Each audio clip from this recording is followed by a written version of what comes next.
পুলিশের নাকা তল্লাশি চালানোর সময় আগ্নেয়াস্ত্র সহ এক যুবককে গ্রেপ্তার করল সাগরপাড়া থানার পুলিশ। গোপনে খবর পেয়ে মঙ্গলবার মধ্যরাতে সাগরপাড়ার দেবীপুর এলাকায় নাকা তল্লাশি চালায় পুলিশ। সেই সময় সন্দেহভাজন এক ব্যক্তিকে আটকে তল্লাশি চালিয়ে তার কাছ থেকে উদ্ধার হয় একটি দেশি তৈরি পিস্তল ও 1 রাউন্ড গুলি। তারপরে ওই ব্যক্তিকে গ্রেপ্তার করে পুলিশ।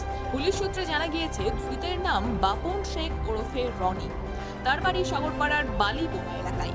ধৃতকে বুধবার 5 দিনের পুলিশ হেফাজতের আবেদন জানিয়ে জেলা আদালতে পাঠায় পুলিশ।